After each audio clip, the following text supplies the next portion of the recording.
श्री राधे श्री राधे श्री राधे श्री राधे श्री राधे श्री राधे श्री राधे श्री राधे श्री राधे श्री राधे श्री राधे श्री राधे। मृद भक्षण लीला। राम और भरत एक दूसरे की अनुकृति हैं, समान हैं एक दूसरे के, इतने समान और सदृश कि माताएं भी भ्रमित हो जाती हैं।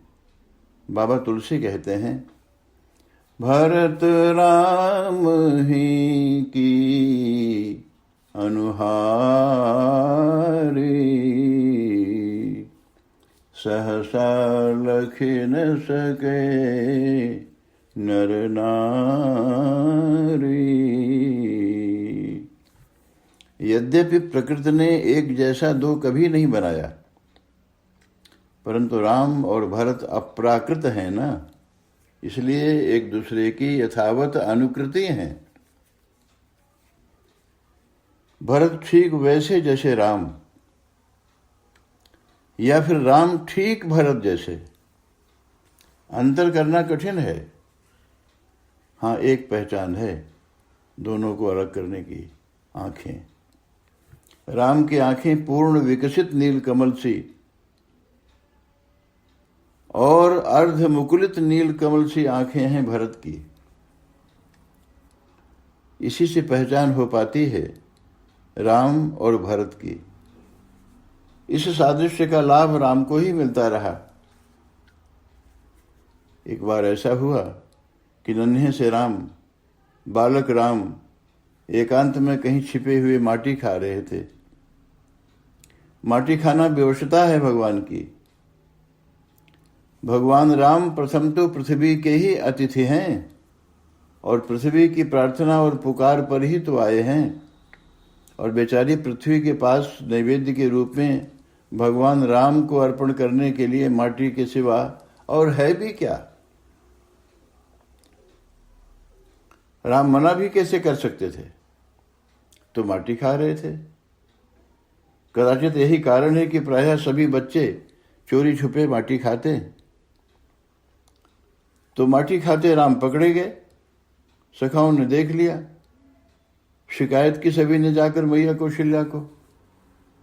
राम तो नजरें बचाकर भाग निकले और भरत पकड़े गए।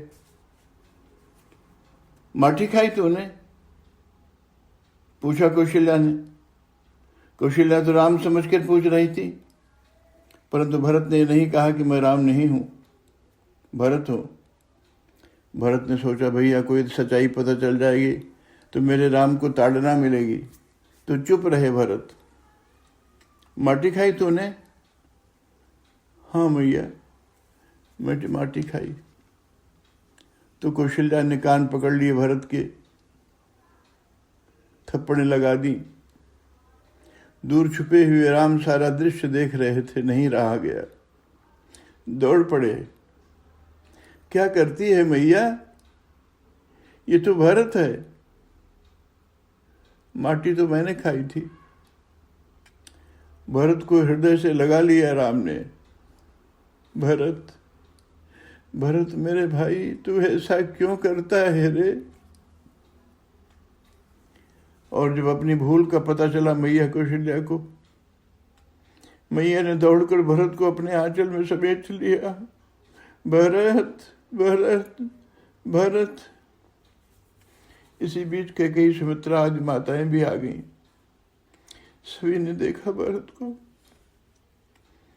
भरत के रोम रोम में भरे इस दिव्य भाव को,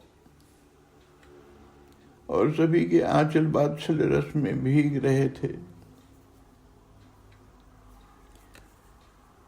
राम को निमित्त बनाकर जो भाव प्रकट हुआ है भरत के माध्यम से, वह अलौकिक है, अप्राकृत है।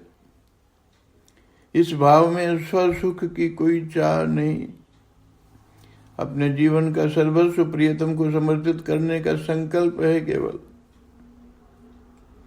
यही भाव साधारणीकृत होकर प्रियतम प्रभु से होता हुआ सामान्य जनों तक उतरता चला आता है। और जब ऐसा ही भाव सामान्य जनों के प्रति भी प्रकट होने लगता है तो सामान्य जन सामान्य नहीं होते। तब एक एक जन रूपांतरित होता हुआ परमात्मा बनता चला जाता है।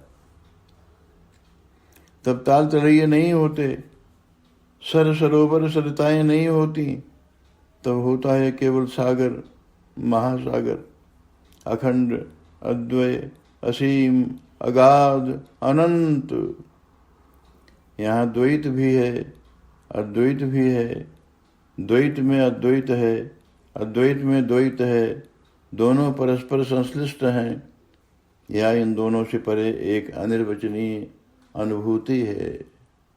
श्री राधे श्री राधे श्री राधे श्री राधे श्री राधे श्री राधे श्री राधे श्री राधे।